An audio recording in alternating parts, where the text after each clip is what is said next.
নমস্কাৰ, এই মুহূৰ্তত আহি পৰিছে গোটেই অসম তথা ভাৰতৰ বিভিন্ন প্ৰান্তৰ পৰা কেইবাটাও গুৰুত্বপূৰ্ণ খবৰ আৰু এনেবোৰ খবৰসমূহ নিতৌ চাবলৈ চেনেলটো ছাবস্ক্ৰাইব কৰি ভিডিঅ'টোত এটা লাইক কৰি দিব। এই মুহূৰ্তত দিব লৈছো আজিৰ প্ৰথমটো গুৰুত্বপূৰ্ণ খবৰ। অহা 1 নৱেম্বৰত স্তব্ধ হৈ যাব গোটেই উজনি অসম নৱেম্বৰ মাহতেই স্তব্ধ হৈ যাব। একেলগে 4খন জিলাত লক্ষাধিক লোকে সাব্যস্ত কৰিব ভয়ংকৰ প্ৰতিবাদ। গোলাঘাট, যোৰহাট, মৰাণ আৰু ধেমাজিত ৰাজপথ কঁপাব হাজাৰ হাজাৰ লোকে। এবাৰ নিৰ্বাচনৰ আগতেই জনজাতিকৰণ নীতিৰে উজনিত পৰাস্ত কৰিব বিজেপিক বুলি জানিব পৰা গৈছে। জনজাতিকৰণক লৈ ডাঙৰ ঘোষণা কৰিছে এইবাৰ চুতীয়া জনগোষ্ঠীসকলে। পৰৱৰ্তী খবৰ, তীব্ৰতাৰে চলিছে জুবিনৰ তদন্ত।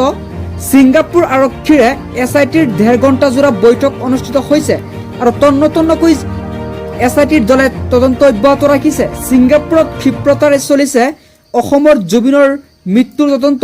ছিংগাপুৰ আৰক্ষীৰে SITৰ 1.5 ঘণ্টা জোৰা বৈঠক অনুষ্ঠিত কৰিছিল। বৈঠকত SDGP মুন্না প্ৰসাদ গুপ্তা, তৰুণ গোৱাল তদন্তত সহযোগিতা আগবঢ়াব ছিংগাপুৰ আৰক্ষীয়ে।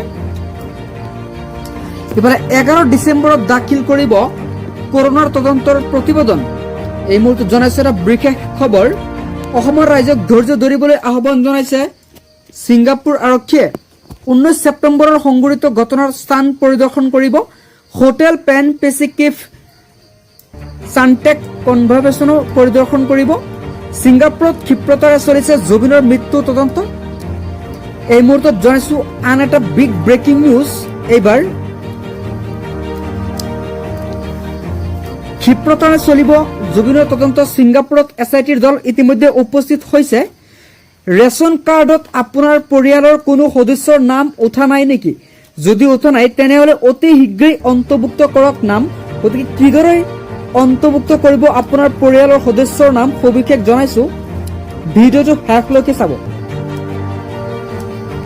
ৰেচন কাৰ্ডৰ লাখ লাখ হিতাধিকাৰীৰ বাবে নতুনকৈ আহি গ'ল এটা ডাঙৰ খবৰ।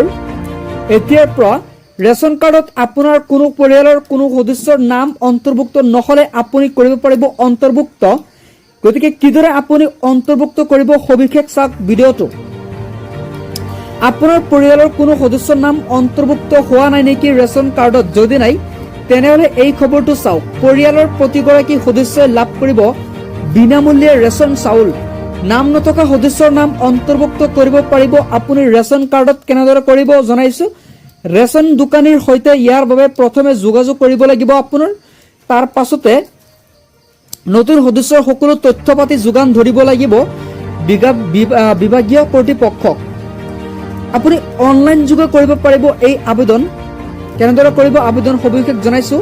পঞ্চায়তৰ জৰিয়তে প্ৰত্যেকিত হোৱাৰ পিছতেই অন্তৰ্ভুক্ত হ'ব আপোনাৰ নাম নতুন সদস্যৰ।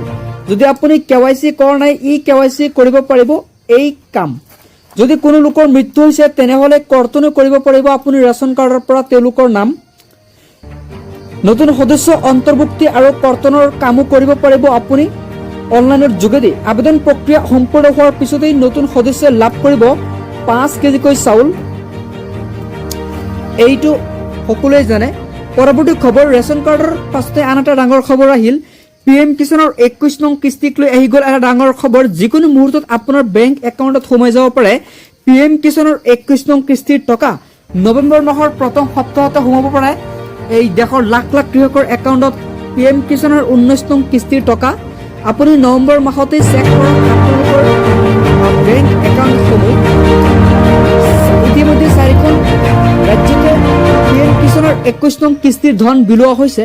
গতিকে বাকী থকা ৰাজ্যসমূহতো অতি শীঘ্ৰেই সোমাই যাব। যিকোনো মুহূৰ্তত সোমাই যাব এই 400 বাকী থকা যিখিনি ষ্টেট আছে সেই ষ্টেটসমূহত সোমাই যাব PM কিষাণৰ ধন। বান আৰু বৰষুণৰ বাবে ইতিমধ্যে 4খন জিলাত অতি আগতীয়াকৈ দিয়া হৈছে এই PM কিষাণৰ 21 নং কিস্তিৰ টকা। গতিকে আপুনি চিন্তাৰ কাৰণ নাই, আপোনাকো দিয়া হ'ব এই ধন।